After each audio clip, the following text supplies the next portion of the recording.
All right, community, welcome to the first week, first class, first lesson, Voodoo edition with Brother Keenan Booker back with us. And I see a bunch of beautiful, familiar faces from the Kicked Out of Heaven series as well. Welcome, everybody. Welcome back, Keenan Booker.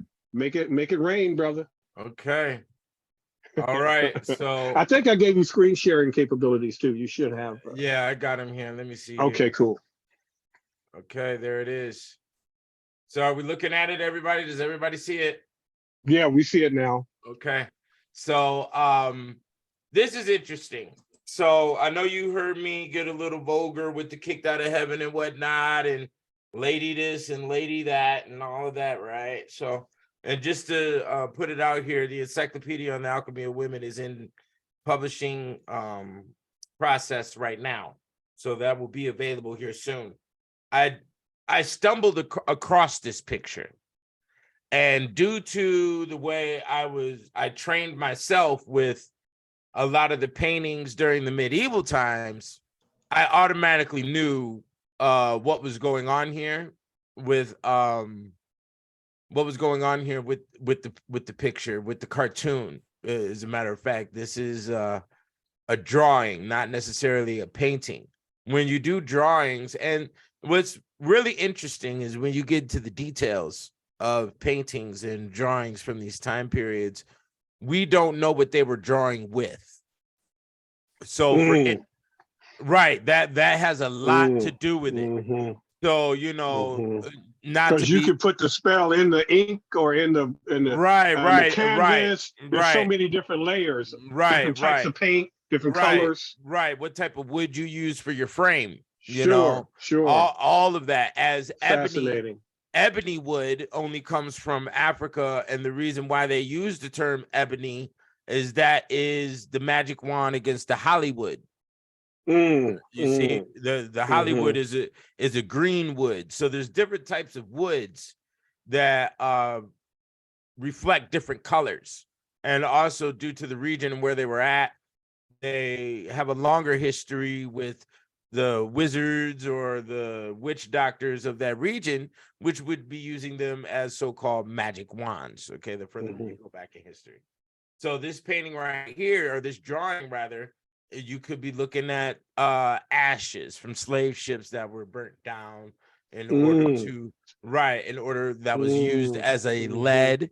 Lead is also a poisoning. So, you know, they could have used that to draw this. When it comes to some of the paintings in the medieval, I discovered that there was blood, and also the ashes from Egyptian mummies were crushed into the paint, you know, which the ashes of Egyptian mummies and the crushes for paint. And what's really interesting, I had another book that I was going to do called Buying Lives and Selling Souls, and it was going to go over all of the caricatures and the first like racist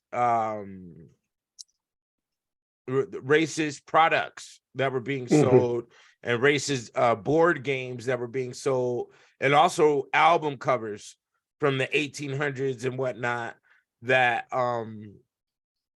that had, I believe, the ashes of a lot of Black people that got burned, and the ashes from the cities, and using the ropes that Black people were hung with. You can grind them down and put it inside the paint, and it would make the painting alive. Okay. So you've seen this live. I heard about this from people scavenging from 9/11, from the debris. I wouldn't doubt it. I wouldn't doubt it. Using the debris of 9/11 would make an art piece alive. Yes, it would.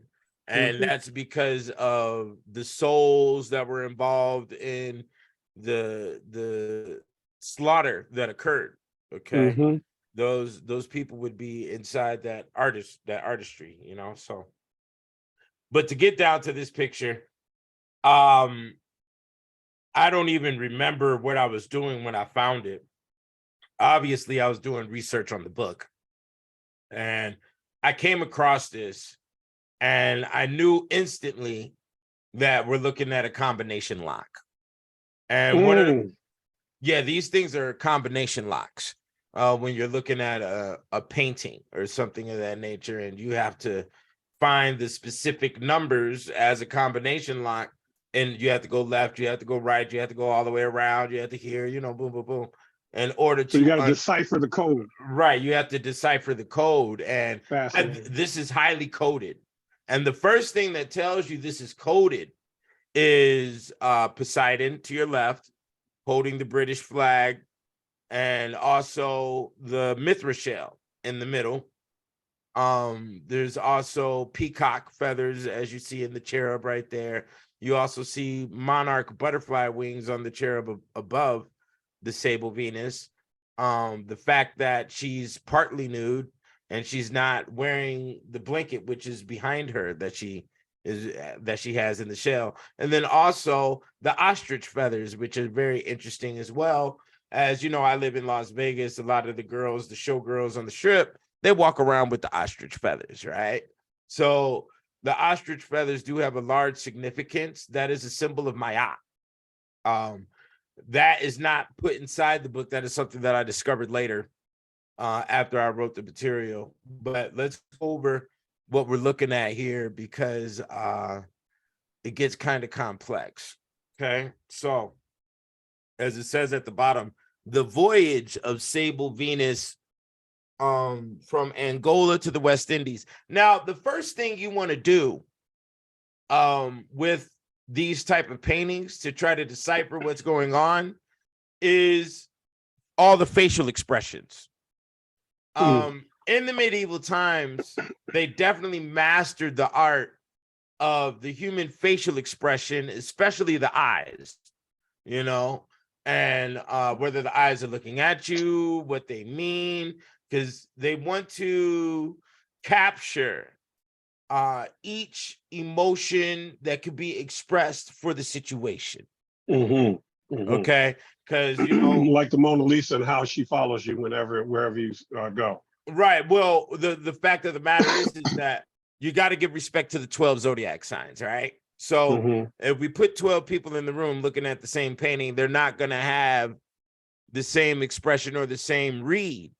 They may, acknowledge and also align with other people's readings, but they will have their own individual stance on what they see and how they comprehend it. And that's for every single situation. Same with the 9/11. Same with, African slavery. You put 12 black people in, you take 12 random black people out of America right now and put them in front of a Goodbye Uncle Tom or a Roots film, we'll all perceive it differently. And that's what you want to capture inside of a painting to, once again, give it that fullness of liveliness, okay, is what we're doing. So as we see Poseidon here to the left holding the British flag with the crown on, he looks shocked. He has a look of shock, okay? If we look at the face of the Sable Venus, she has the face of no fear. I know where I'm going. As a matter of fact, if you pay attention, she is holding the leash to the two fish. So she is actually leading the way. You see that? Do you see let me run my mouse over it. Is my mouse showing up on the screen too? You see the strings right here? They're going over these fish, okay? So she is actually leading the way, okay? And everybody else is following, okay? So let's go into it real quick. What is a sable? A sable is a Sibyl. That's also spelled Cybil or Cybele. There's also a Sybil or a Syble. And the Sibyl is a position of what they called in ancient Greece the oracles, okay? And these are the women who stood at the mountaintop and would bring the information communicated from the gods to the humans and give the directive on what was occurring. This was dependent upon a lot of different psychedelics that was taken, and also the deterioration of mental continuity that ends up happening with women who aren't who don't have a high content of literature in the system. See, when now if we were to just go to gender studies real quick, when it comes to the elder ages of females, regardless of race, it is literature, and it is usually nonfiction literature that stabilizes women where they don't go insane. Right. So the majority of women who don't read and sit on the Netflix, they sort of devolve into cat ladies. Okay. And this happens, and this is also why there's a mandate of the production of children, is to keep the mind busy, and to keep the mind busy in positive areas, so the elderly ladies don't devolve into areas of insanity and defense, because they feel like they're attacked. And one of the reasons they feel like they're attacked is because women have to sacrifice their bodies to their husbands and also to their children. Right. So it's not only just their mind, their bodies are used, for males' enjoyment and relaxation and in elder ages, and for the children to develop, hence breast milk. Okay. So, and nurturing. Okay. So women have to use their bodies, and that gives an exponential rate of deterioration because of that. And there's also ends up being a defense that occurs later on, because they may feel as if they didn't get the results that they were looking for, but may not had even mentioned with their mouth. These are the results that are running around in the mind that they felt as if they were deserving of or privileged to have, that didn't occur. So then defense happens, and that is a shutdown of giving the mind, giving the body, giving the love towards either children or husband or society, for that matter. Okay. So I had to put that out there, because that has a lot to do with Sable Venus's position and why she is in assistance of building the new world, as we see here in this painting, and also as we see has been given the privileges with a Section 8 or an EBT and other formats, the Women's Shelter Center, women and children only type of thing, that's given to them to keep the sustenance of the workforce of America running. Okay. So right here, we're just going to go into it. There's a little poem that goes with this. Okay. The title of the picture is The Voyage of the Sable Venus from Angola to the West Indies. Now, also Venus is the planet of love and hate. That's the love planet. It's also a planet of chaos. It's also the mother goddess of the female realm. When we talk about the Willendorf Venus dolls and the little dolls that are found throughout caves all across the globe that represent buxom women, okay, which is supposed to reference to the motherliness and the warmth that is supposed to be given from a woman, okay? So Venus is the top tier. After the Venus planet, you have the goddesses. After the goddesses, you have the Sibyls, okay?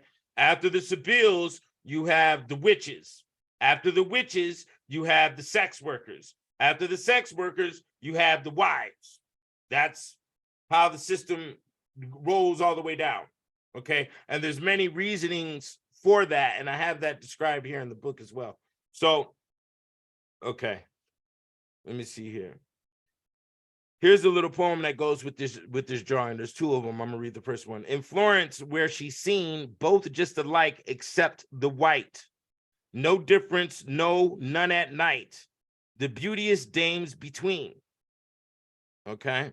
Now, poetry is especially 2-line or 4-line poetry is the life of an engine to a thing. Okay. So this is basically like the oil that's running in the engine of the painting. Okay. That keeps the painting pumping. So when you read My Kicked Out of Heaven, or when you read the Encyclopedia on the Alchemy of Women, you'll get a lot of these 2-line poems or 4-line poems that are describing the behavior and the habit that is encoded in the engine, which that's why it's in lock. Okay, it's sort of like your car. You have the hood over your engine, right? And the engine runs inside the hood. So that's what we're looking at here. Okay, so now what we see here is let me see here. Okay. Oh yeah, that's interesting. So let me read this. The joint message of the poem and the painting is simple to the point of coarseness, that slave women are preferable to girls at night, being passionate and accessible, but the message is embellished with a wealth of classical details to show the painter's learning. 2 legendary dolphins draw the bark of Venus toward the west. Triton leads one of them. Triton is Poseidon's son. He's on your right side of the picture, okay? And he is blowing a horn. If you see it, he has a bald fist right there in front of him. He's holding a horn, okay? Triton leads one of them while blowing his weathered horn. 2 mischievous loves gamble about the other dolphin, okay? And these are the other dolphins here too, at the 2 cherubs at the bottom. And like I said about the eyeballs, you see the little eyeballs on the little child right there that's covering Poseidon, right? And the eyeballs are saying, aha, you seek the perversion, I caught you. You see that on the little child? So there are cherubs above the woolly head of Venus, fanning her with ostrich plumes. In the calm distance, a grampus discharges his column of spray. Cupid from above is shooting an arrow at Neptune, who strides ahead bearing the Union Jack. As the poet who calls the dolphins winged fish describes the idyllic scene. The winged fish in purple trace the chariot drew with easy grace. Their azure rein she guides, and now they fly, and now they swim. No, now o'er the wave they lightly skim, or dart beneath the tides. Okay, so meanwhile, the Sable Venus, if she was a living woman born from Angola to the West Indies, was roaming the deck of a ship that stank of excrement, so that as with any slaver, you could smell it 5 miles downwind. She had been torn from her husband and her children. She had been branded on the left buttock, and she had been carried to the ship, bound hand and foot, lying in the bilge at the bottom of a dugout canoe. Now she was the prey of the ship's officers, in danger of being flogged to death if she resisted them. Her reward, if she yielded, was a handful of beads or a sailor's handkerchief to tie around her waist, as you see there. Okay, you see the beads and the handkerchief that's tied around her waist, okay? This is inside the book Black Cargoes by Daniel P. Mannix. I found this picture before I read the description in a book of mine. I knew once I saw it that the drawing was filled with alchemy. My interpretation of the drawing will have sound evidence to support my point of view. When breaking down art of this magnitude, you must be educated on principalities. So what is the principalities? For instance, why did they use Poseidon? Because Poseidon is a god of the ocean. You see that? Why did they use cherubs? Because cherubs are a form of angel. Okay, and this one over here is Poseidon. He has Poseidon's arrow pointed at. Cupid. I'm sorry about that. He has Cupid's arrow is pointed at the Poseidon, and Cupid has 2 different types of arrows, and we'll be speaking about the differences in those arrows right here. Okay, so principalities are the motherboard operation system of all magic systems, arts, and religions. A principle is defined by the representation of a natural activity that is interwoven into its biological structure. Therefore, it is detachable. For instance, you cannot detach filthiness from a pig, as you cannot detach agility from a cat. Therefore, its acts are the principles which are symbolized by the animal. This always includes the sexual activity and its communication style with its female counterpart when relating to animals. Principalities in the gods and goddesses realm of mythology are all embodiments of human psychological faculties of experience. This will also include fantasy and visions. Okay. Since this book is published in Las Vegas, I'd like to start my explanation of this picture with the ostrich feathers the four of the children are holding, in which four in alchemy pertaining to the nature of the drawing can symbolize the east, west, north, and south. You see that? You see that? You can't debate that. East, west, north, and south is four.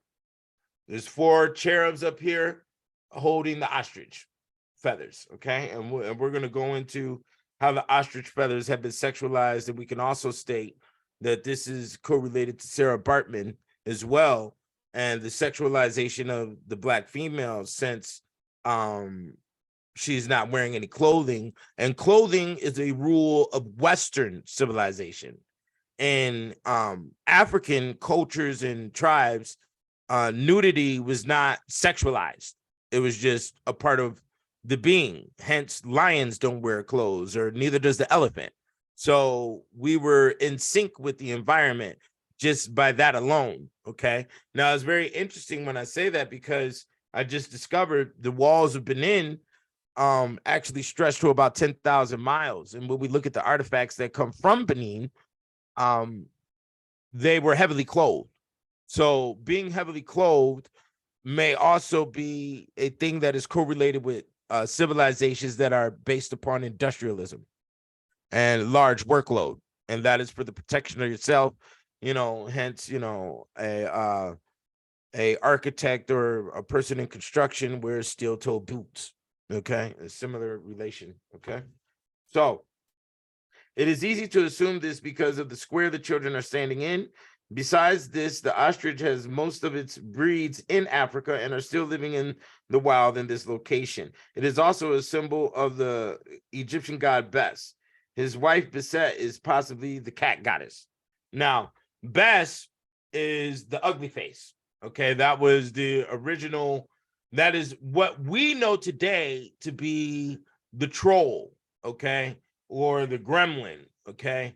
In ancient Egypt, Bes had a grotesque face with sticking out the tongue, which when we compare that with the gargoyles or the gigs of medieval times, it is the ugly face that repels people. Okay. So when we're protecting a home, it's just like putting a lion in your front yard. You want to repel.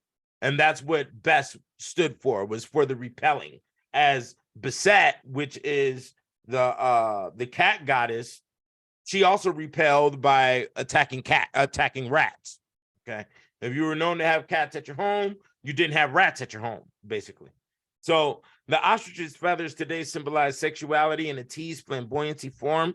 It is meant for bearing your nudity or at least breasts on stage in front of an audience. Sable is now the show, as the feathers are positioned as a headdress, as they are also adorned today amongst showgirls. Now, we have to understand that in the early 1900s, when they were doing a lot of different shows at the so-called Cotton Club and theaters of that nature, they also wore these ostrich feathers, but it wasn't Black women. It was all white women wearing those. So the original status for the embedding of the sexual nature into the ostrich feathers came from the Sable Venus drawing that you're looking at right here, which also included the Black women on the ships. But when America was being founded and civilization was being calculated and structured, that sexual energy moved on to the white females. And it was done through the ostrich feathers, none the least to say, okay? And the dancing and all of that other type of stuff was going on at the time, as white women were extremely submissive to white males in early America, okay? Now, the root of this headdress will most likely be found deeper in the ancient world. The male definition of the feathers are found in the ostrich's sexual relations. Male ostriches form a major bond with the most dominant female of his harem, but will also mate with the subordinate females. The female incubates the eggs during the day and the males at night. So there is a cohabitation, there is assistance with the offspring, okay? The carrying of the eggs, which is the last stage of a union, is done by a gender equality format. This gender equality area allows the woman who adorns the headdress of the ostrich feathers to be underneath the cloak of high value, which is equal with the big willies she's entertaining. Okay. So that's correlated to the white women who were entertaining the big willies during that time. And they had the ostrich feathers, but due to the fact that the ostrich, both male and female, oversee the egg production, and the male only does this with the alpha female, the subordinate females get ignored, but they only get mated on. This puts the male has a more glorification for the alpha female. So the alpha female who has more courage to exert her sexuality and to exert her beauty for the entertainment of alpha males gets more respect. Okay, we see that in the courting practices of the ostriches, and we also see that in today's society. Okay, basically what I'm saying is the OnlyFans girl makes millions, you know. The girl who is, you know, an optometrist does not. Okay. And that's just how the system works. And okay, the European babies behind her are her children. This is expressed by all the babies close to her having black hair. You see that? All the babies around the Sable Venus have black hair, right? So that means they have a higher melanin content in their blood. Okay. This is expressed by all the babies because they have black hair. The ones the furthest away have blonde hair, which is the child in front of Poseidon and the child that is behind Cupid, who holds no feathers, shows no wings, and has no arrow or anything else like all the other babies have symbolization that they carry. Okay. She no longer can own the black man, child, or family union. She is now dedicated to the white family union. Okay, where this drawing also shows that there is no white female inside the painting. So the odd union of the white male and the black female, which is sort of like hidden in America, even though the mayor of New York is a white male, he just split up from his black female wife. This is a mysterious relationship. The relationship of the black male and the white female is not mysterious in America. We know what that is. And we know where the beauty and the glow and the aura that comes from that situation is, because there is supposedly a healthy sexual union. And that's what everybody visualizes or sees, or, you know, in their own minds, versus what's going on with a white male and a black female. That is the mysterious one that is sort of swept underneath the rug. Okay. The babies behind her come to the number of 7. 7 is the number of God, which also represents the rise out of the sickness of the number 6. Humans are composed of 6 neutrons, 6 protons, and 6 carbon, and also 6 pH is acidic and 7 pH is alkalinity. So the number 7 is the rising out of sickness, as number 6 is the definition of the sickness, and the standard pH acidic level for humans is sickness. Okay, so the children are stated to be cherubs, and they are quite busy. When starting from the right to left at the top, we see the first baby is carrying peacock feathers, as we see that right here. They have peacock, which is not of the ostrich. Okay, so these are not African peacock feathers neither.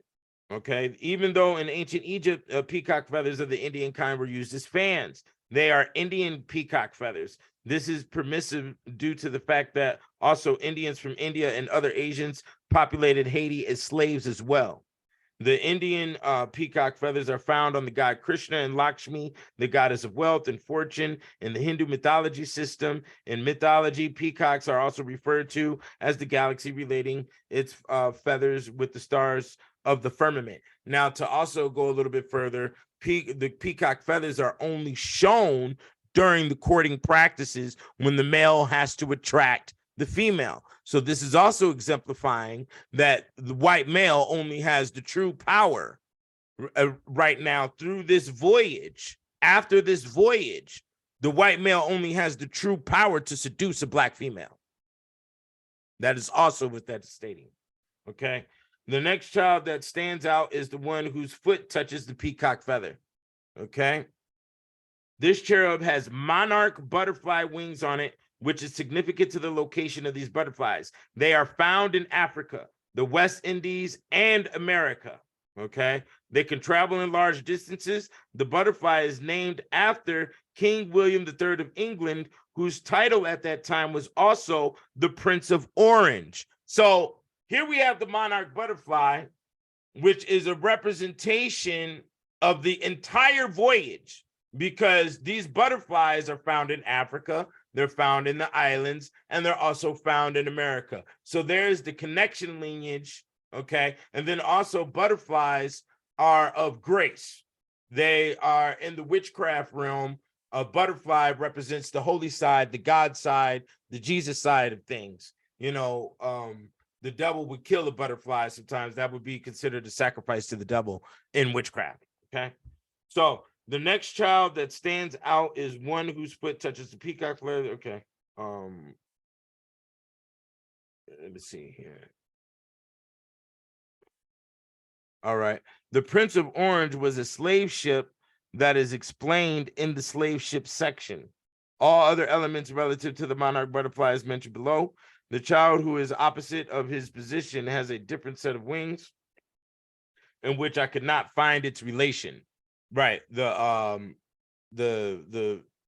cherub on the other side on Sable's right shoulder. I couldn't find the definition or a similar butterfly wing, but it could be another monarch butterfly as well. Okay. 3 of these children, the peacock feather holders.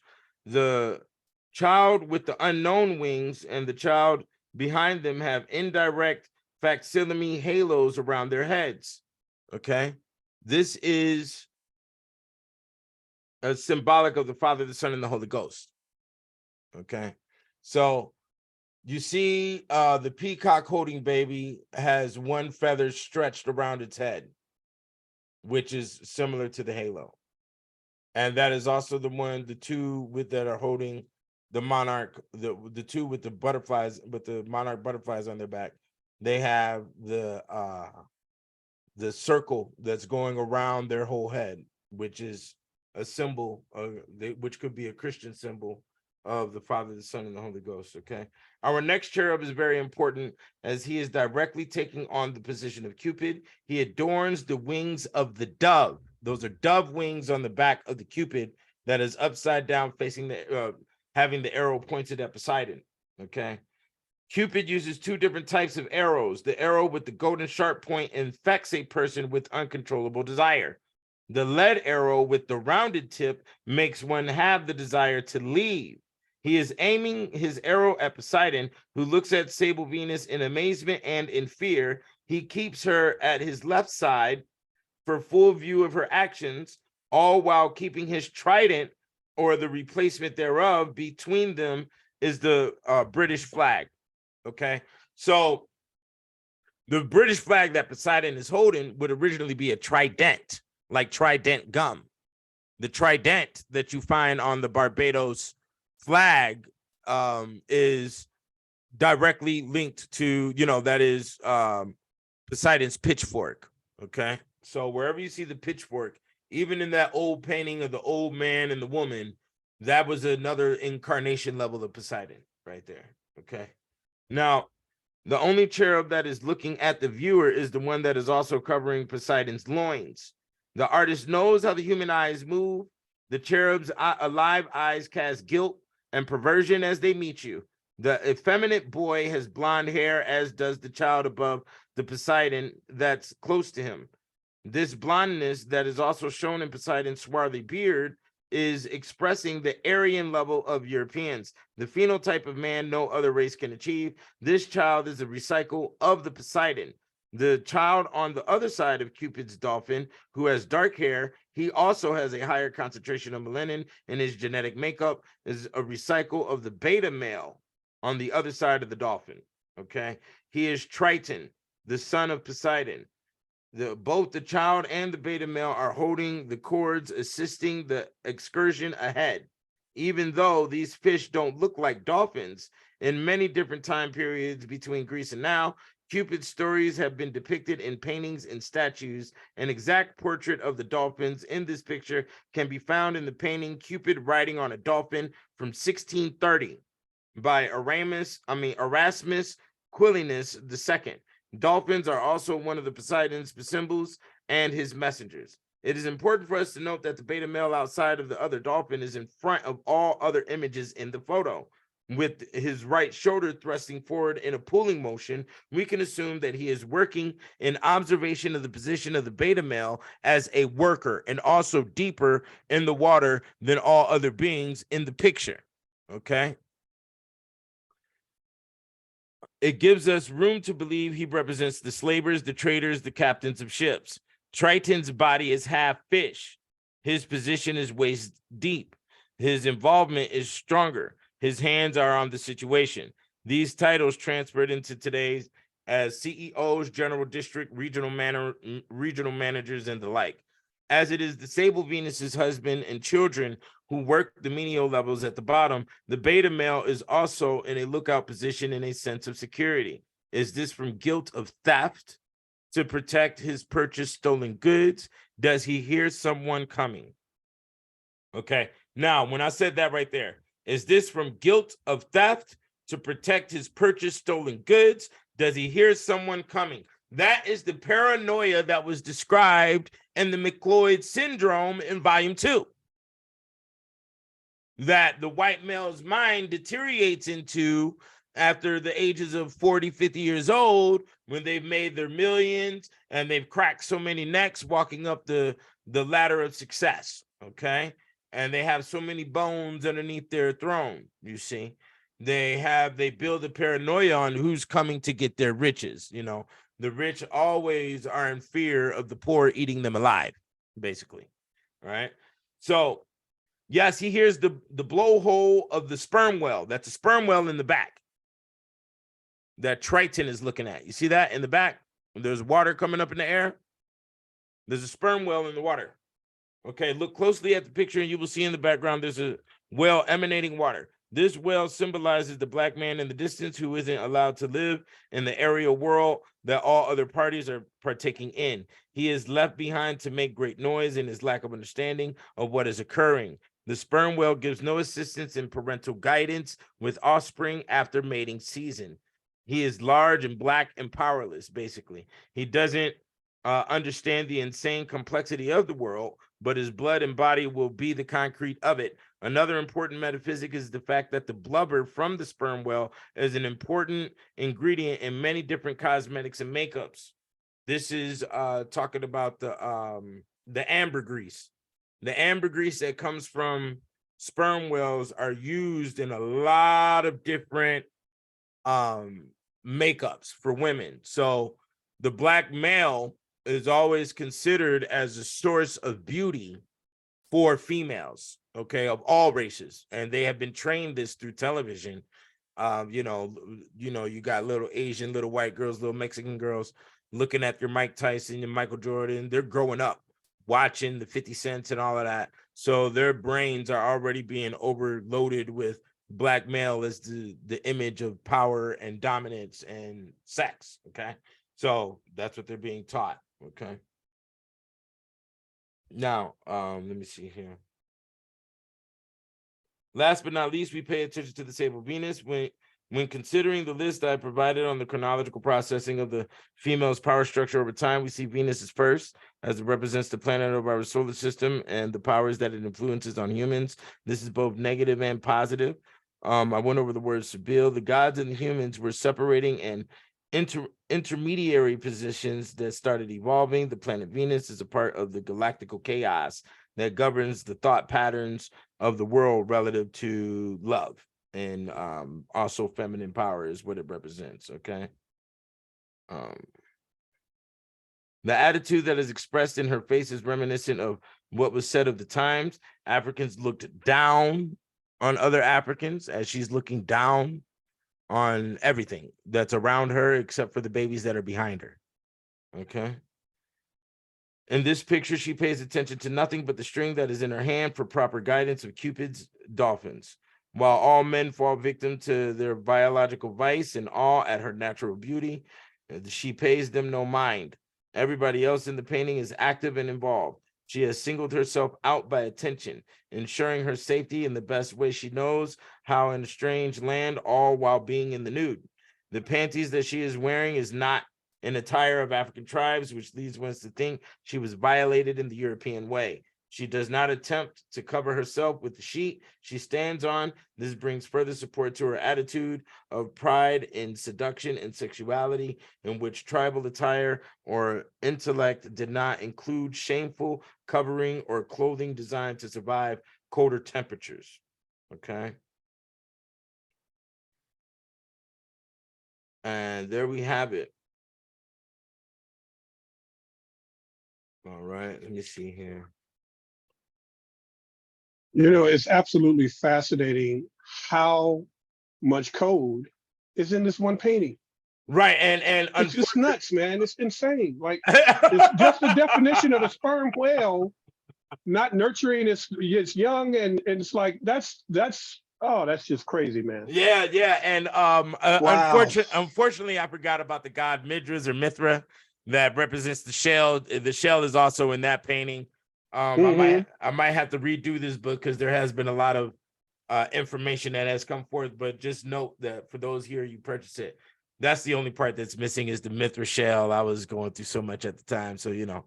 But yeah, there it is. Oh, let me show you some of the advertisements that we have here when it comes to this book, so you can see some of the stuff that I was saying earlier relative to the characters in the carnival. But if you have any questions, go ahead and shoot.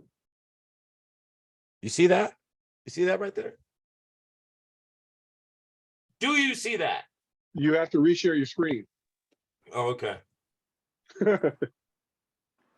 You see it now? Yes. Okay. Yes. Oh Okay. my God. So wow. This is a caricature in the carnival, which re-verifies and solidifies and consolidates everything that I was stating about them making a mockery out of the African American and portraying that inside the carnival. Yep. My God. Yeah, there it is. There it is right there. Lips and blackface and the teeth. The teeth. There it is. And wow. And it's grown black men doing it. Let's not forget that part. Right? Yeah. Participating in our own demise. Yeah, this is the root of participating in our own demise. Here's another one. This is a blue devil, a job. That's a job. Oh my word. Ooh. Wow. Yeah, and they've been able to do. Now that looks like what's that movie X-Men? Yeah. Yeah. Oh, the what's the chick that Jennifer Lawrence plays? The blue girl. I know who you're talking about. I don't know her name specifically, but this goes in to show you what the one reason they've been able to operate like this for so long is because we aren't interested. We do not have a striking chord of interest that enforces us to see what the hell is going on, you know, in other areas of the globe. Okay. And that's why they've been able to carry on with these carnivals for so long and us not know nothing about it. Here's a picture of the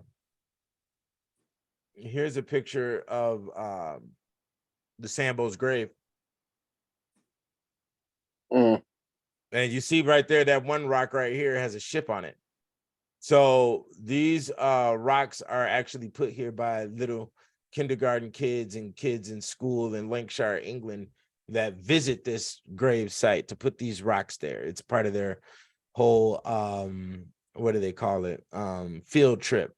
And if you notice, this rock over here has the date 2005 on it. Wow. So this one right here has 2005 written on it too. So that goes to show that they've been doing this for a long time, and this is the vibration. This is the root vibration underneath the word Sambo right here. and how they've been able to keep it alive. So yeah. This is Poseidon's flag, and also understand that the word Barbados is You don't see the actually, flag yet. Oh, there it is. Okay. yeah, this is the Barbados flag with Poseidon's trident on it. And if you see closely, I put another picture on top of it, which is Barbatos, which is a demon out of the 72 demons of the Goetia Shit. in witchcraft. Wow. Okay. So yeah, here goes another blue devil. Oh my gosh. Yeah, right? I know that's big for you, Melinda, because you live in New York. You've been watching this carnival thing going on for eons, right? Yeah. No, I mean, when I was a Yes. child, and the carnival used to be on TV, I used to be like, Mom, what are they doing? And it's like, oh, you know, it's a celebration. You know, they do this every year in Brazil. I was like, no, I can smell it. I can smell this shit. Something else is going on. Something else is going on here. But This ain't right. there's no way. Well, you got to think about the attraction factor. Can you Yeah. name any other celebration that attracts millions of Yeah. people? You Right. can't. Right. You can't.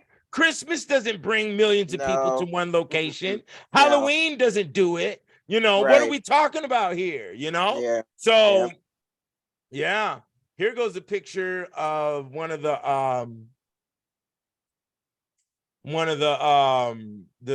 Amazon queens, the Amazon soldiers. As you notice, this is a rifle in her hand, holding the head of one of her slaves. They were big on keeping black male slaves. So this is one of the root energies for the Wakanda movie. Mm. Right. And here. also for the Woman King. Yeah. Yeah, I mean, that's what I meant to say. The Woman King. The Woman Woman King. King, Right, the yeah, Woman Wakanda. King, not the Wakanda. Yeah, the Woman King. Yeah. Yeah, so that's a real drawing from the 1800s. I can show. Wow. Here's a real picture from these are the Amazon women right here holding rifles and whatnot. My Okay. God. This is having me think about epigenetic stuff. Tell me about it. Yeah, Tell me about it.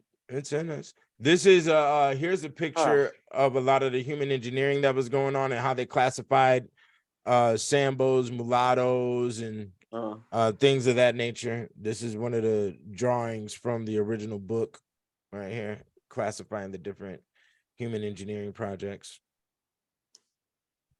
So I'm still on the Amazon warriors, and the woman with I know, right? the head in her hand. Right. You know, right. I mean, if we're looking at epigenetics, like it's like, that well, baby, explains I'll a do lot the dishes, but I just behavior. didn't want to do them right now. That's all I'm saying. You know what I'm saying? I'll take the damn garbage out, sis. I just wanted to watch the game just for a little bit. But, you know, obviously that's not enough. You know, here goes some more right here. Decapitated over this. This is crazy. But we could see that mindset in our sisters today. Exactly. We definitely can see that. Yeah. This is the Dahomey. Right, Dahomey, yeah. Yeah, this is the Dahomey tribe, and they're women Amazon warriors right here. And yeah, it was a real thing, and it's really heartbreaking. It's really disgusting. Yeah, but it's real. Remember, Clyde talked to us about some of this and showed us some of this behind the movie. This is one of the blue devils for the carnival and for tourist attraction. They go out there. I just saw last night the Huntsman with it's an old movie, but Charlize Theron. Guess what the devils look like in that fantasy movie? It's a Disney movie. Identical, same horn, same color, everything. So we're being coded, and they're putting this right in front of us. Right, due to epigenetics, all you have to do is recycle the code. By generation. Yeah, and if you don't know about epigenetics and know that you can change it, then that's why there's so many of us that are so screwed. if you will, under these Exactly. spells. Exactly. Right, and we have to know the historical events, and Exactly. there's a lot of And you pictures. never see a white devil. You never see a light devil. You always see them in dark colors. Even if they're green or blue, it's like they're dark. You know what I'm saying? So it's coding to the child that dark is bad, light is good. Mhm, mhm. Well, I mean, that's a deep unconscious zone, because during the daytime you do your work, and during the nighttime the predators and the nocturnals come out. Yep. So the creeping thing. That's how they were able to, like when they did Birth of a Nation, they put us in at nighttime. That's when we went and raped women. So Right. they made us those black devils. King Kong comes out at night. You know what I'm saying? Mm-hmm. Right. This picture that you're looking at right now is the murder of Queen Anaconda, where the word anaconda comes from. And if you look at that Spaniard's hands, he's holding a baby that's split in half by a sword, and the dogs are eating it. That was part of the process of training dogs to eat human flesh.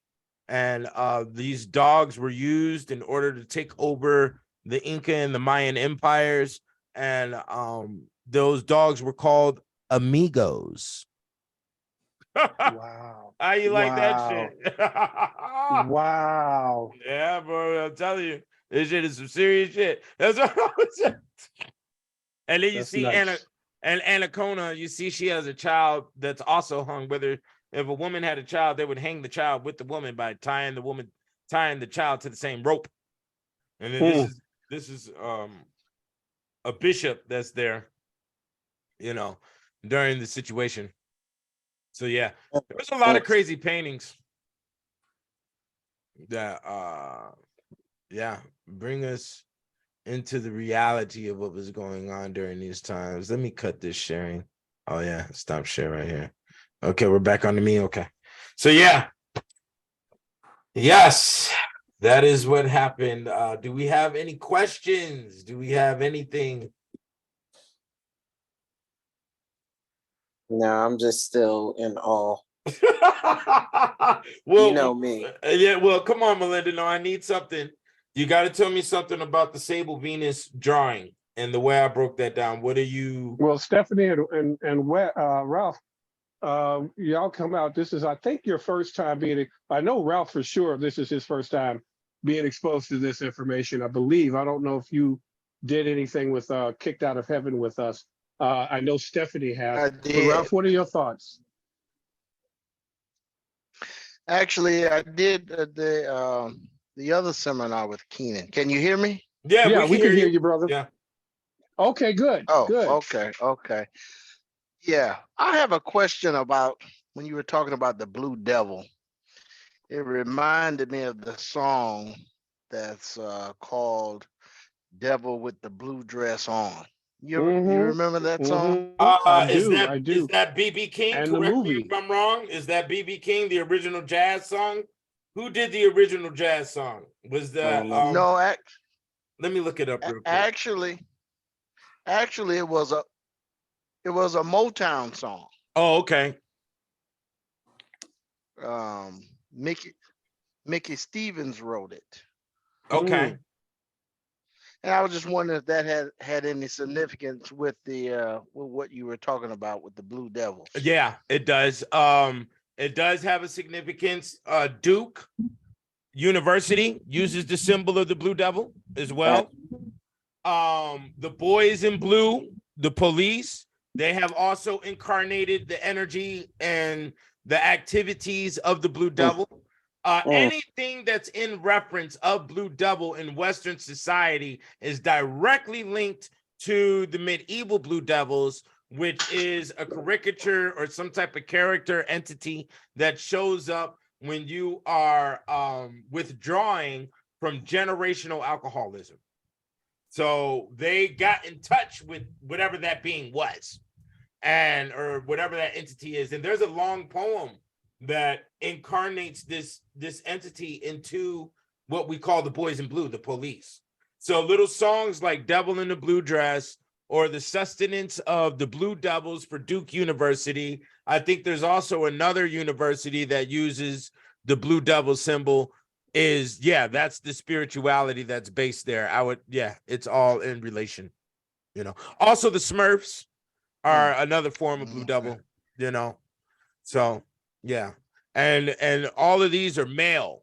So when we say devil in the blue dress, now we're giving it life because male and female can mate. You see what I'm saying? So it's supposed, even though I don't know what's said in the lyrics of that song, we would have to detail the lyrics of the song and probably some of the instruments that are used as well. And then we'll be able to really say what we're saying. I don't want them to say there's a devil in a blue dress and the devil's over here cross-dressing. That's not what we want. You see what I'm saying? It could be, I don't know. It could, right. I don't know. Medea Medea just bought BET. I'm just saying. Oh shit. Oh, did he say that? Did Rob go there? So it's after 5. It must be Doc Shock now. Right. I can't control myself. So the devil being in a blue dress, they're trying to feminize it, I guess, for mating purposes. You know what I'm saying? And that's what they're always doing whenever they have the male and female, Mickey Mouse, Minnie Mouse, blah, blah, blah, blah, blah. Yeah. There's always the possibility of birth between them because male and female, right. There's a male and female representation. So, yeah. Devil in a blue dress, you can slip that in that same department. Yeah. Fascinating. Mm-hmm. And then also what that color blue represents, which is blue, like all colors, have 3 positives, 3 negatives, and 1 neutral. And so the positives behind blue are brotherhood, family, and that's what you see with the police. Brotherhood, family is what you see with Walmart. That's why they use the color blue, and also the sky, which is correlated to, which is an indirect for heaven when they say the sky. Now, the three negatives of blue is dizziness. Just like on cartoons, you saw somebody get dizzy, they would turn blue, right? Dizziness and black and blue. Right. Deception is another one for the blue. And seasickness, I think, is blue as well. That's green. Yeah, that's green. You got me. So there's another negative on the blue. I can't pull it up on my head right now. But the neutral space is definitely for whatever affects you is going to affect you, because I don't know what mood you're in. I don't know what attitude or. Well, blue is also supposed to be calming, right? The blue seas, the blue skies. Right. So calm. So all of that is about heaven, nirvana. Right. The afterlife, peace. Right. Tranquility, all of that kind of stuff. Right. Stephanie, you got something for us? Somebody got something going on in the background. That's Stephanie, I think. Something like she might be running some feedback. Stephanie, are you still with us? I'm here. I am here. I haven't gone anywhere. It's like everything that I thought was true, bam, here it is in my face. All the things that I felt, it was true. So I don't realize the meaning of this stuff. None of it. Because I just look at the way that they look at me when I'm walking around, and then the conversations they want to have with me as sexually driven. And like, you touch me one more time and you're not going to have that hand no more. Just try. I'm not playing with these people no more. I am sick of it. Absolutely. And what Michael Jackson said, he said, oh, now I forgot. My mind is moving so fast. Oh, they really don't care about us. Right. You see it. It's like, man, it's like, how do we get to this spot? And how do I get out of this spot? I just, last night, I found some research that I'm going to be bringing out to the community. How they did this massive study with kids. Somebody got hold on. Somebody got some feedback. I'll mute Steph. Hold on, Ricky Tick. There we go. No, so the research was that kids prefer, particularly white kids, prefer wealth and things over friendship and morality. And this is fascinating because it's fascinating, but not fascinating. It's kind of like what John Henry Clark says, I'm surprised that you're surprised, but it fits Dr. Nichols' framework with the axiology of person to the object. And so this is being inculcated into the children, but obviously epigenetically through, genetic trauma, genetic transmission at the womb level. They're coming out with the propensity to hate the other and love their thing. Well, we have to understand, even epigenetically, that happened from diseases, bro. That happened during the plague. I'm not gonna hold on to you neither. You got the pus bump coming out your eyeball, bro.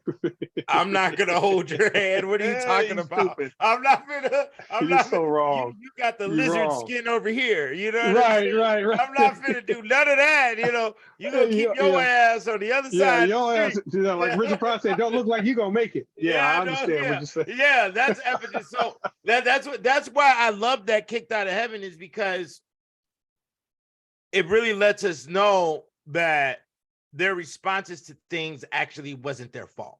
And it was it was needed for the survival.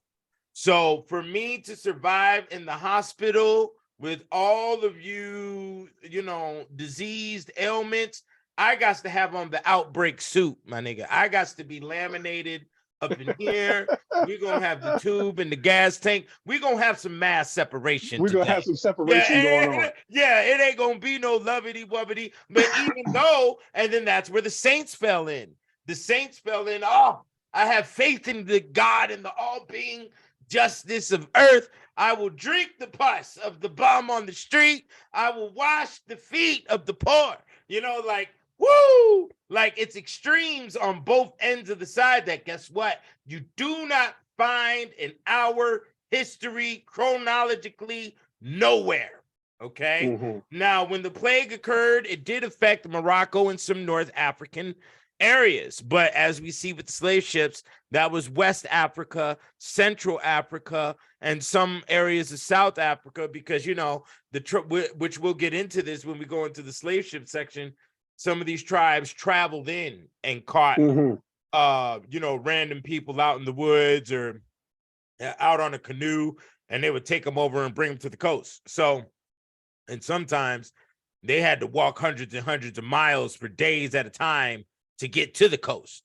So, a lot of the things that occurred with them was correct. I mean, today, you got a lot of ailments and you got a lot of diseases. You got a lot of, even thought patterns that you don't want brought towards your way. So you're going to keep a separation line. Stranger danger. I don't know. Keep your distance. You know what I'm saying? We also saw that behavior. Dr. Clyde brought that up. We saw that in the cave behavior, because you didn't know if the person was going to eat you or kill you or not. So we see that in the plague, but we see that also in the caves, even prior to that. This became person to the object, and it makes all the sense in the world. It's like they lived in a perpetual cycle of fear and danger. And then who was it? Was it you, or I forgot? Maybe it was you or somebody was on the program. Maybe Dr. Morrow. But we were talking about how in slavery, how afraid slave owners were, because their lives were in danger all the time. We never have this conversation. We never really talk about, like, almost to the point of madness, because you'd have to be mad, psychopathic, if you will. You're enslaving the global, the main original population of people. And there's more of them than there are of you. It's just like policing today. That's why they're so afraid, because it's more of us than there are of them. If we wanted to take over a police, you saw it on one of the riots. I think it was not Freddie Gray. It's unfortunate so many of these are happening that I'm actually losing track of all of the damn police killings. This is ridiculous. Okay. But yeah. but Ahmaud Arbery and George Floyd. So one of the cities burned down a police station, and the police just left because they knew that they weren't going to be able to save it if a crowd comes in to try to stop them. They can't kill everybody, and particularly under their own laws, they're not going to because all the white people were kind of mixed in. They're not going to do something like that. You remember when they did the climb the Capitol building? Everybody said, well, if it was black people, all of them would have been dead and shot, because that's what they do. They're more afraid of us, and it's genetic. I just sent what's his name, Brother Ben Crump. I sent him some research on that I got from Dr.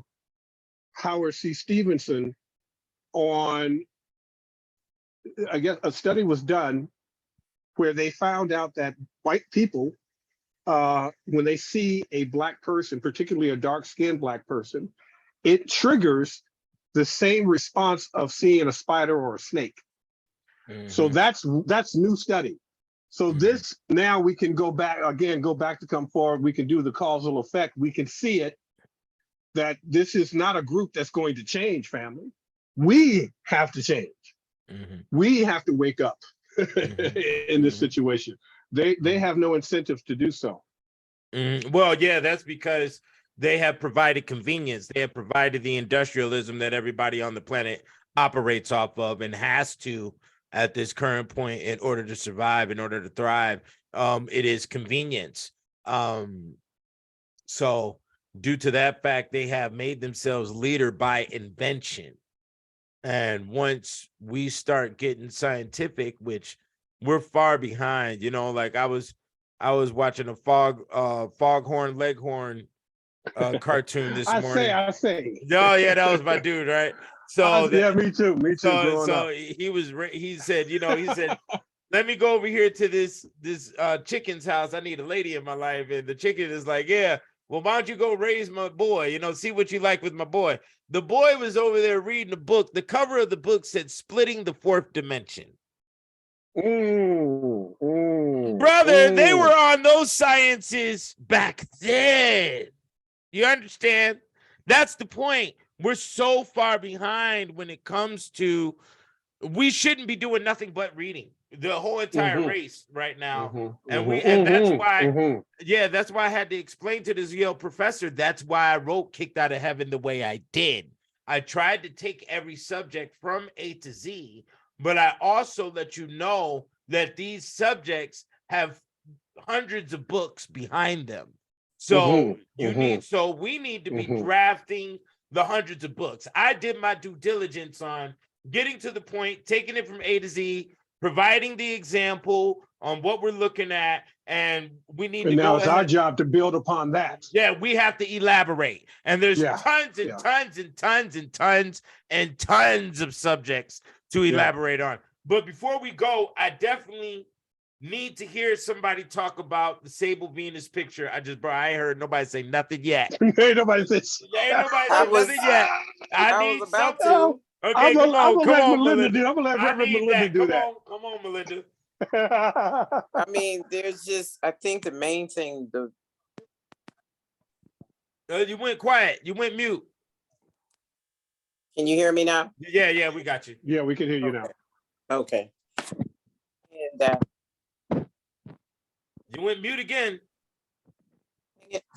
how about now? You're fine. Okay, that's good. Okay, Don't move. Yeah, leave the mic right there. Let me just leave it right here. Okay. Here we go. Okay. Okay.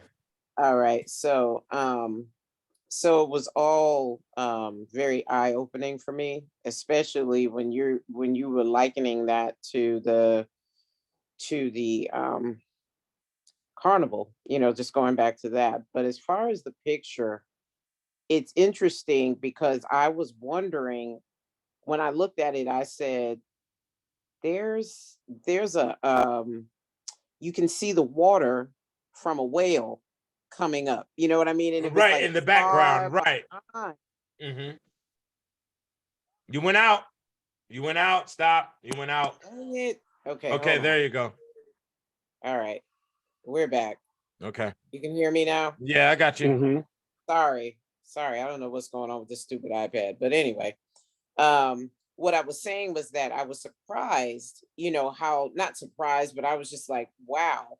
So when you look at Poseidon's son, what's his name? That was Triton. when you look at Triton, Mhm. looking back at the whale, right? Because you actually said there was a fear, and so, and here we were just a few minutes ago talking about Caucasian males, their fear, right? And so when you look at him, and when you explain that it was a whale that represents the black man, and how the black man is powerless or whatever, what I'm picking up is that's may have been what it represents, but look at how Triton is responding to Mhm. that black male, right? Who doesn't realize maybe that he's actually strong and powerful and all of Well, that the other whale stuff. also represents dominance, right? We talked about that, Uh-huh. and it's a black whale, and so it also Right. represents what the black male and the black entity means on Earth Can to I a white finish my entity. thought, you Oh, I'm sorry. Did I take it away from you? Did I man? steal it I a little tell bit? you, Come on, come Well, on, that's come on. because you know, we're relatives. That's because you're my sister, and we got to talk to your mom and dad about some things to see what was going on back then. 50 some odd years. Papa might have been a Rolling Stone. He might have been man, around I'm back in the day. telling you, That's all I'm this saying, sis. guy, Come on, all Melinda. of Come this on. brilliance, Come on. all of this Hey, brilliance. come on, This Melinda. I man need is to hear this. I brilliant. need to hear this. I need to hear this. Come on, But Melinda. seriously, okay, so that right there, I was like, just thinking about how it shows up today, right? How Mm, you all are so powerful, okay? And mhm, you are the whale, if you will, right? Mm-hmm. In a mhm, good way. You do have that amount of force and power, right? And some that are not on first frequency don't know that, right. okay? And so they're puzzled as to why Triton, if you will, okay, and even how Triton shows up today, why Triton is looking at them in fear and Mhm. fearing them, okay. Whew, I'll just stop there. And then That's powerful. with Sable Venus, that's her name. Right. The Sable Venus. Oh man, getting into what she's wearing, that's profound, right? Because Yes. those weren't her clothes. She Mhm. didn't have anything to be initially, right, before being captured or what have you. She Mhm, didn't have, there were no inhibitions, Mhm. right? A body was a mhm, beautiful thing. It, Mhm. I mean, everyone had to have had some form of self-control, Mhm. right? mhm, Mhm. And so the fact that she it's like the picture is showing her saying, screw you, I'm going to show the world how powerful I am, even in the midst of what you did to me. Your beauty, right? This is Sarah Bartman as Yes, well. Okay. okay, the beauty, but also the power to sustain, uh, I mean, the power, the strength to sustain being violated, mhm, okay, mhm, being Mhm. mhm, violated, and instead of hiding it, which victims, whether they're male female, do. I'm kind of mhm, going off on mental health here, I guess. mhm. But instead of hiding it, she brought it, it's in the It forefront. She's wasn't like, shame. She okay, had no shame. Yeah. exactly, she's like, Wow. I'm right here. This is Mhm, the ish y'all put on me, but this mhm, is who I am, mm, right? So it goes to me, I love the explanation, but for me it goes deeper than just beauty itself. Like, this is beauty with power, with strength, with resilience, with mhm, courage, because you mhm, often get, what happens when people tell the truth. Now I can mhm, guarantee you, if there was a bunch of Caucasians on here, right, they'd be asking you a whole bunch of questions, mhm, Mhm. okay? what is this all about? Whatever. Okay, but I don't want to get off on them because we already know what they do, right? And then the way, because I was like, if you hadn't explained it, which I knew you were going to, but the other part of me went to Cupid. The cherubs, And yeah, talk how, about that. yes, Mhm. and how that thing was pointing down. The arrow is pointing down, and I'm like, okay, and I was trying to wonder, is it pointing down just on Poseidon, or was it the flag? In other words, representing something with the flag. Was it trying to attack the flag? It will affect both. Once you Okay.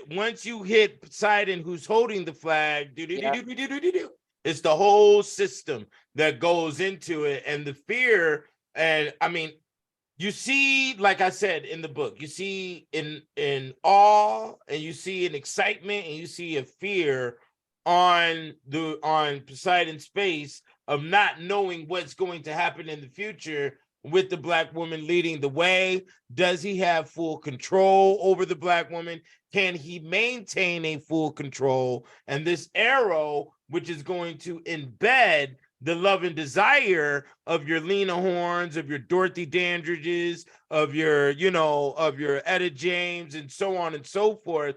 Will he be able to keep that love and that desire for the Black woman, and which will be the sustenance, which will be the concrete of what we call America? Right. And that's what's been the system for the longest. I mean, behind Sade is a white male. Behind Whitney Houston and the movie Bodyguard was a white male. You go down the whole list. Behind Tina Turner was a white male when she came to the forefront. And then you see how they used Tina Turner to start the whole woman empowerment situation with songs like "A Dirty Dancer" and "Working Hard in the City" and all of this other stuff. So it was always been the white male behind a Black female that exemplified to the world. And then we have money rolling in, Exactly. We have control and dominance rolling in. And then one more thing was, thank you for that. And one more thing was, looking at those eyes. And when you were like, so you see how the little one was looking, the one that was by Poseidon. Yeah. Right. And it's the head was covering his Lord, private part. Right. So it's looking like, caught you, you nasty thing. Yeah, exactly. You know what I'm saying? You see that? You felt that energy. Now let me show you something real quick. Let me interject before you continue. Okay. In marketing and advertising, they understand that the eyes read an advertisement in a Z. So you start at the left top, right? You start at the left, and then you go to the right corner, and then you cross over to the bottom left, and then you go over to the right corner. So his eyeballs are right there in the bottom left. So they knew your eyes were going to go to that angle. Yeah. So go ahead, keep going. Yeah, and it's the same thing when you look at Sable Venus, okay? Because when you look, you start, you're looking at her head, but then eventually you come down to the part, right, where the nasty people, I'm being silly, but where people want to, it's like, ooh, who is, looking at this Sable Venus, but then she's like, you bastards, I have your shit on me. You know what I mean?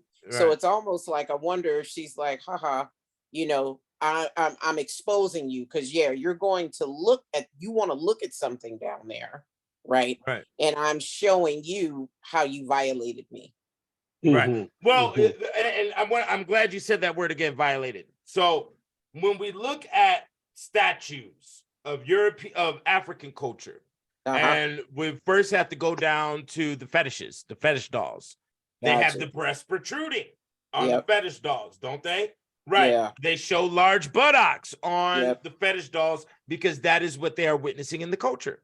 Now, when we go over to European culture, what do we see? We see, and we see that in African culture on fetishes of male and female.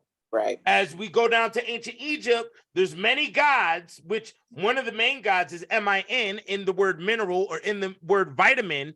M-I-N, he's standing with the phallus out.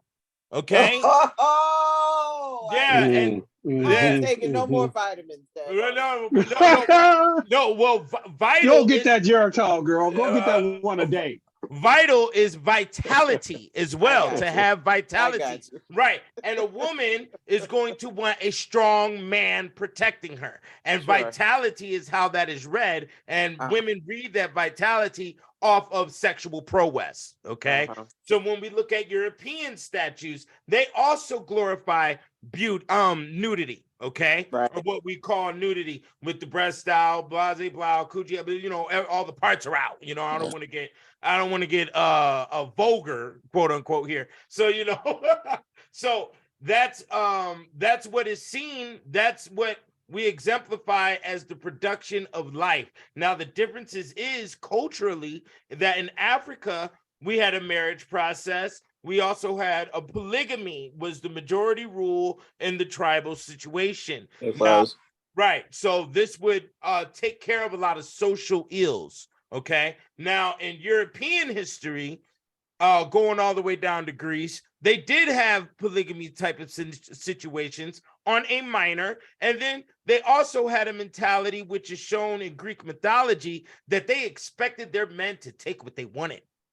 So, so the word violation wasn't even in the cold thought pattern of white females going all the way down to Greece. Gotcha. So when white males encountered Africans, they were only going off of what their cultural structure had already stated. Nigga, we can take whatever we want, you know.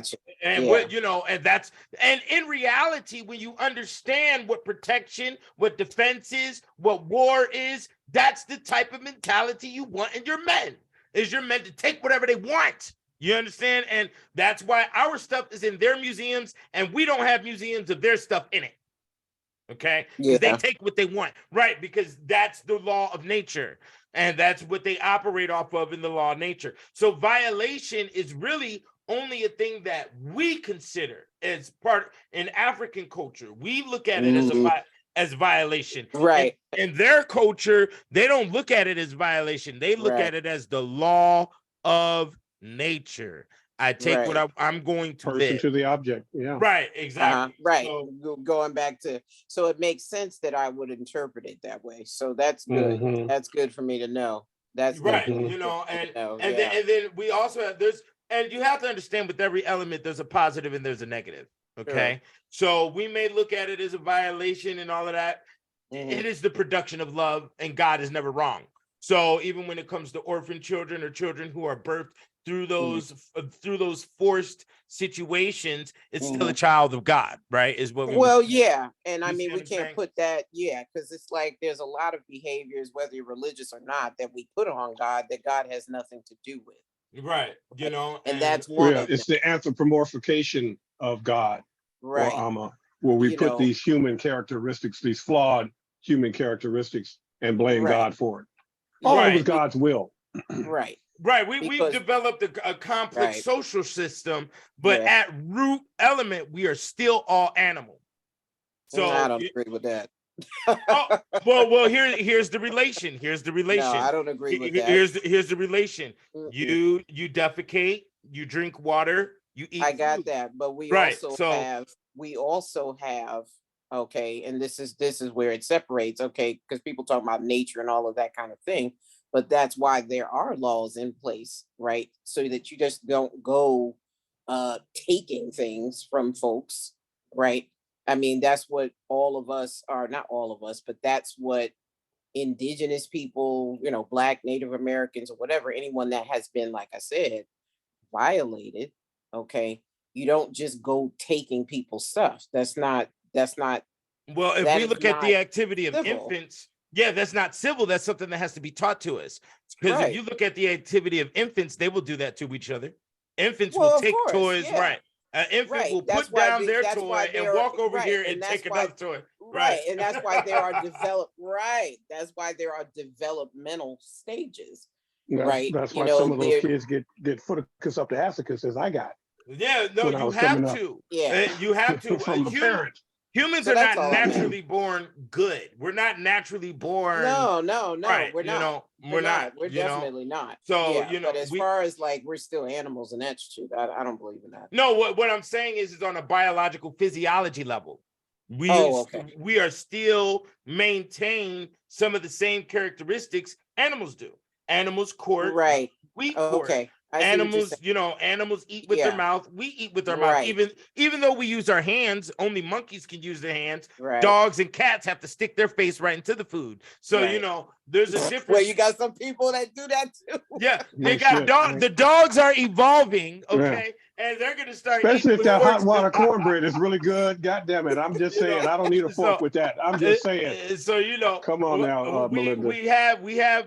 There's a lot of similarities, but then again, there's a lot of other dissimilarities. We're the only animals that can walk on two legs. So Right. we have the most complex system. We're the only. Well, we beings also have dominion over all things. Right. That's We're the only beings that worship a god. We're the only Right. beings that pray before food. So there's a lot of complexities that we developed over time that separate us from the animal kingdom. And when we understand a lot of the activities that was going on in the medieval times, they enforced systems to glorify us as humans that were divisive of the animal kingdom. Yeah. Okay. So there's a complex socialism that has developed there, and that is good. But at the end of the day, you'll still never be able to separate because we eat shit, piss, have sex, and that's what animals do. So we'll always be attached in that level. But then we have more levels that they don't have. So yeah, that's basically where I was going. And sometimes, in order to survive, you're going to have to reach down into your animal zone. Well, yeah. Right. I learned that in the military. Right, exactly. Well, even before I got to the military. Right. New York, Right, and you're through the concrete jungle. Okay. Right. You will have to release your carnage in order to survive. And that is the animal zone. We need more black male werewolves, basically, if we're going to protect ourselves and if we're going to we're going to finally protect statues, fetishes, or whatever the thing that we've created, and so it's not in their possession inside of museums. You see, like, got you, yeah, right, yeah. like this whole thing. We need some of that power, right? Yeah. That's like this whole thing with hip hop. Hip hop is devolving to nothingness, and I ask myself, throughout history, what is the black male protected? That's powerful. Okay. You can't name one thing. You can't name one thing that we have collectively protected since Africa. You can't name one. Our fetishes are in their museums. Our swords are in their museums. Our Egyptian sarcophaguses and pharaohs and all the sciences are in their museums, on their websites, in their books. Like, what have we protected throughout the whole course of history? We can't protect our women inside a family court. We don't protect our children. We don't protect the possessions that we've created, our cars, our styles of clothing, our slang terminology. We haven't protected our music. What have we protected? Name one thing. Yeah. So we need werewolfism. We need vampirism. We need those levels. We don't need a job because that's obviously a submissive. You see what I'm saying? Right. We need the dominant. A job is a submissive role. Yeah. You see that? It is. A submissive devil versus a dominant devil, but both of the lesser evils, you know what I'm saying? So right. Lesser of the two evils. Yeah. Yeah, lesser of the two evils. So it's what have we protected? And so remember I talked about this concept of, I haven't had a chance to talk to Dr. Nichols about it, because partly I'm scared, but that was the concept of a suspended axiology. We are people to people in our natural axiology, but we are captured, controlled, and corralled by person to the object. And so we have to, I'm not saying go against our nature, but we have to suspend it or we have to augment it, because we're going to have to fight some fires with fire or with water, however that goes. And we just don't have collectively that warrior Yeah. spirit that I'm going to take. And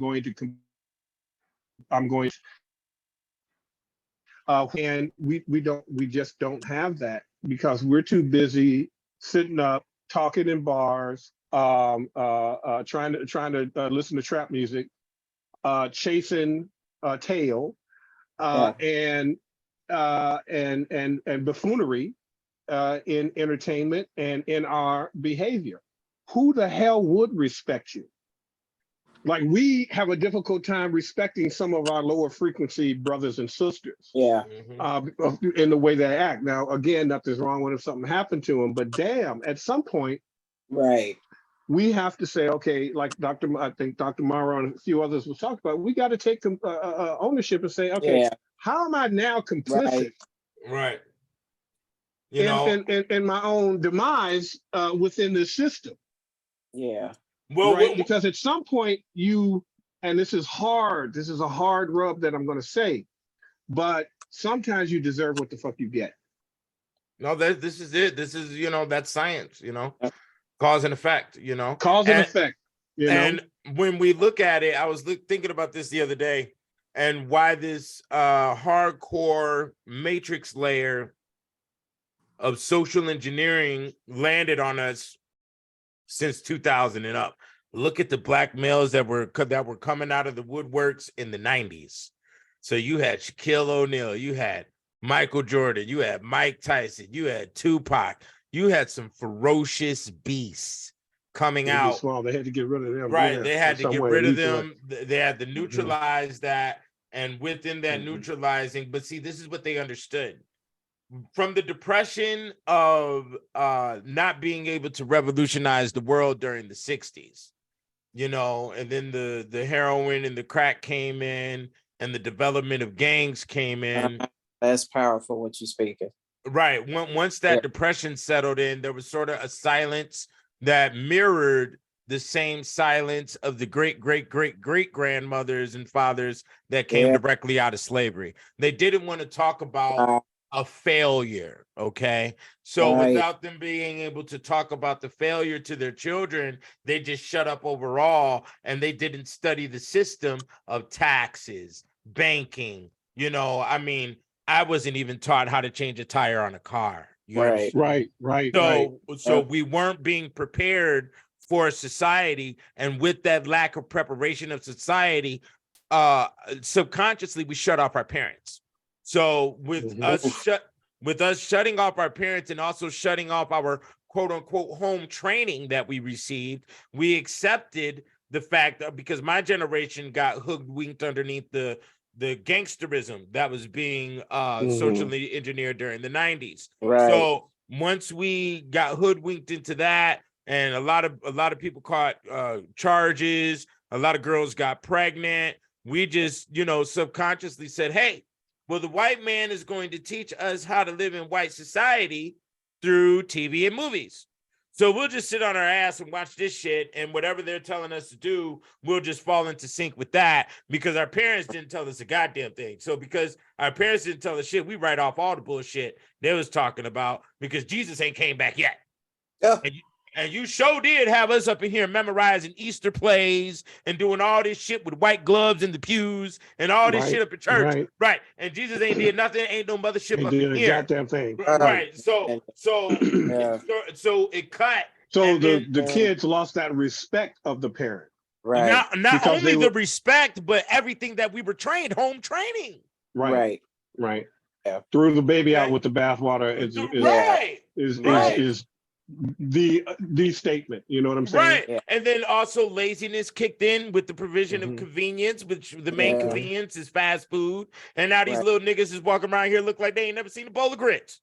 They got the bird chest looking like, looking paper mache, 80 pounds, wearing wet boots, nigga. You want to hear a true story that's funny? Yesterday we went and we went to this nice restaurant, barbecue restaurant, and at that restaurant they serve grits.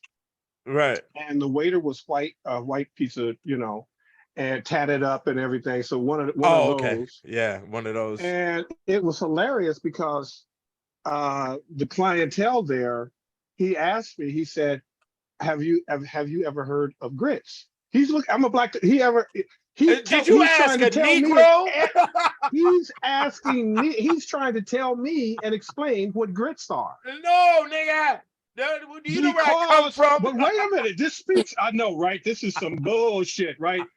I was in shock in the wrong What fucking the way, right? I hell was like, did you do? this shit is not happening right now. You This was is about to not transform happening on that nigga. to Reverend Doctor.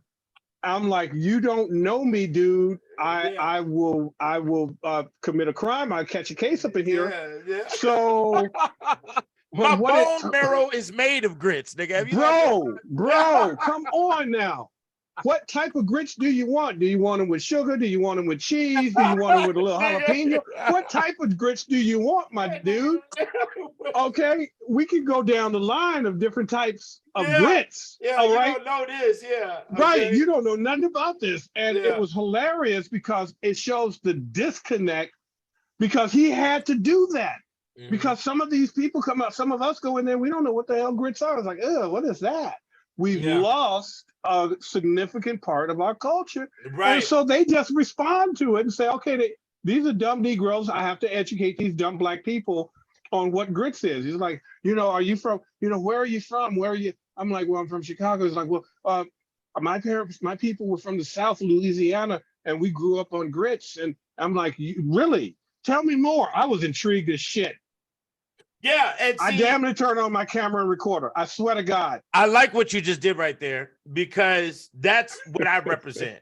What I like to represent and what I hold on to is the culture that was developed up until about the 1970s that had black people unified across the board. Right. That we were unified from New York to LA on grits. We were on code. We had a code. We understood what grits were. We understood what a do-rag was. We understood there were certain elements of our culture of who we was. We knew what a toothpick was and what. A toothpick chewing on the tooth. We knew what type of nigga was chewing on the toothpick. That's right. That's right. So that is who we were, bro. It's the truth. That's why it's funny, but it is true. Why would you sacrifice that? And a lot of cats know that's exactly what they done. They know they've sacrificed this energy. This is how crazy it is. You're so on point with this, Keenan. I just saw, it was on Instagram. I have to find it again. I think I saved it. But a question was asked of young black men. What would you rather do? Would you rather snitch on your homie or run a train on your mother? That was the question. I seen that one. Yeah, go ahead. My dude, all of them said run a train on my mother. That they would not snitch. But here's the thing, though. Bro, that video was edited. Just happened. I know it was edited, but just the fact that I'm going to be on camera and say that shit, that's insane to me. Well, we don't study psychology. And let me put this out here with psychology and what happens with the single mother environment. The children subconsciously think that their mother killed their father. What is that based on? The fact that the father isn't there and you are. Yeah. When I go through, I see some of those. No. What I'm asking is, what theory does that come from? That's child pathology. That's child psychology, pathology, single mother environments. Abandonment. Abandonment, yeah. So, for instance, my queen's son, his father abandoned him. He didn't want to have anything to do with Yolanda, didn't want to have anything to do with his son. I've been with Yolanda for 20 years. I have seen the behavior. He still to this day is punishing his mother. He went and married a white chick to punish his mother. He still to this day does things that the reason why I've gone through so much drama with him. He doesn't want his mother to be happy because he blames his mother for for his father not being there. No, there's a Right, case but in that's not Florida. abandonment theory. But go That- ahead. There's a case. Okay, in I Florida. understand where you're coming from. Go ahead. Yeah, it's a bottom line type of thing. But here, there was Yeah. a case in Florida where there was a white male. This is a white family case, and Well, what is Right. it called when the child hates the mother or resents the mother because That's of what it's called, hatred and resentment. there's That's a, what it's called, hatred and resentment. there's a lot of and- psychological spaces for and- that. There's and different trauma. ones. Mhm. You know, Yeah, it's yeah. trauma. You know, there's a, And Well, there's we an see some of aspect that in the ACEs and the ACEs Yeah. studies, right? Exactly. Yeah. Exactly. That's why I was like, okay, I got you. so no, let me talk We're about a all white saying the family. same thing. We just don't know the clinical terminology Right. of, let- of, That's of why. all of it. That's why. And I that's where scaled you it come back. in to help us That's out why with I that, scaled it right? back. My apologies. Now I got No some of worries. this in the No worries. encyclopedia, but there's also this is a white family case, so this steps out of our realm a little bit. But mother, father, son, daughter dynamics are across the board, regardless of race. They just might go about it differently because of cultural influence. Sure. But Sure. so you got there was a white kid in Florida who killed his mom and then Right. called the police, and the police showed up, and the sheriff was just like stunned by the whole situation. He was like, yo, why'd you kill your mom? Yeah, no, he said, are you okay with what you did? And he was like, yeah, you know, and if you gave me a chance, I'd do it again. And the sheriff was shocked and was like, well, why would you kill your mom again? And he said, because she didn't raise me to be a man. Mm, mm, mm. So even with the deterioration, Did you hear about the one where the kid killed his parents because killed his mother because his mother wouldn't let him play with some toys? I mean, this just recently happened. there's So a lot of that with the there's a video lot game. of that Yeah. that is popping up now in the news feeds. You got to kind of look for them because they don't like Yeah. to put that out there Right. and show that level of nature at such a young age. But yeah, these white children are sick.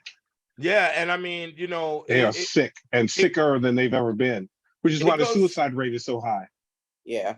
right. It goes a little further. There's a lot of things that women don't experience that they can't teach men on how to operate in society. Right. Respect for now you got to exclude yourself, Melinda, because you've been in hardcore masculine environments, military, okay, and Right. also psychology. So you've had your mind modified in a lot of different ways, not only by literature, but by experience, where you can't include yourself. You actually have to actually exercise a space of thinking like the standard. You got to go into that brain space. You see what I'm saying? So right, you got to put on the blonde wig. Okay, go put on the blonde wig. Okay, order some McDonald's. You know, and then you'll be with the standard. No, I'm just messing with you. Oh, but Lord.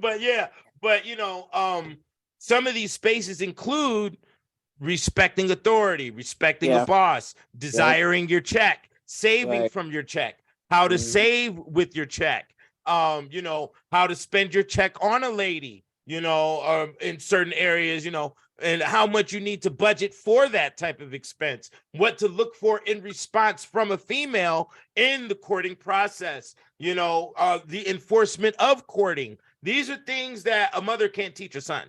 And she won't teach her son because a lot of women fall into a space of sex is traumatic for her. So she isn't going to enforce her son to commit what she has now classified as a trauma, which is nothing but the natural reproduction of man and woman, to their sons. They're not going to say, go get that girl. They're not going to say that to their boys. Yeah.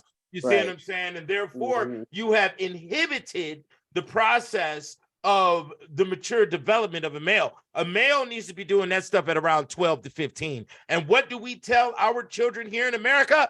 Go play football, don't mess with the girls. And now they're 20 years old, 25 years old, in divorce court or at the strip club or on the whole stroll. Okay. Right. And then we wonder why STDs are rampant and all these other things is because we're not enforcing and massaging or exercising the maturity development of young males. And part of that is because of the high rate of single motherism in the country, which we have allowed females to be defiant, and then the government assists this point with all the, you know, the privileges that they provide, you know, via Section 8 and so on and so forth. Yeah. And then I so- think a big part of it too is, you know, folks not stepping up to the plate as well. So I don't Right. care how many Oh, yeah. benefits Oh, you yeah. give Black women or whatever, you know, a big part of it is, like you said, because you haven't been trained, women haven't been trained, right?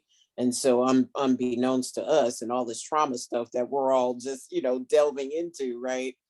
You know, males don't step up to the plate like they need to. And here's one thing that's really mysterious about it. You can put in your Google right now. Put in 1950 or 1960 Black prom. And you will see these people up in here with white gloves on and suits and full etiquette. The whole thing.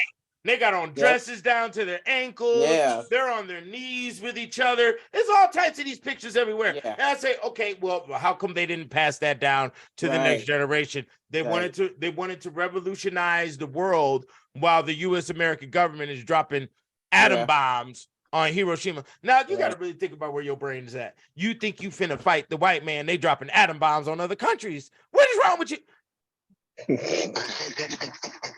You got it. I'm done. Keenan cracks Got me it. up. Keenan gets I'm done. excited every now and again. You know what I'm I'm saying? I done. love That's that. okay. I love that. Oh, I this is do good. too. This is good. All right, Keenan, give us a little key on what we're getting, what we're going to be going through next week. Next week, we're going to be going through the timeline of events, I think it is. Yeah, the timeline of events. I'll be giving you, because there was a lot of different events in different areas that affected the same situation.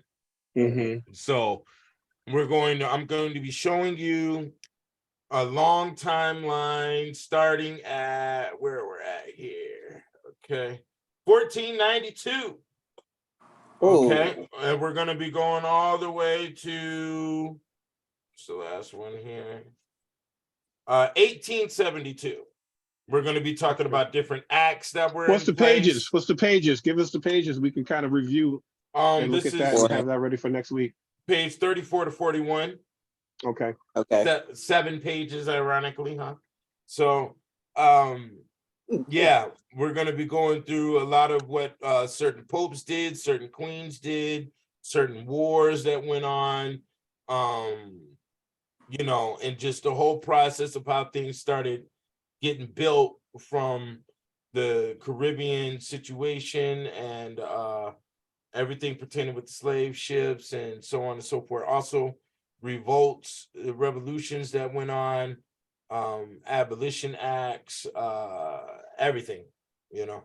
So we're gonna go on a timeline, and maybe we'll get into a little bit of the Islanders before we continue on. Is there anything you wanted to say, Stephanie?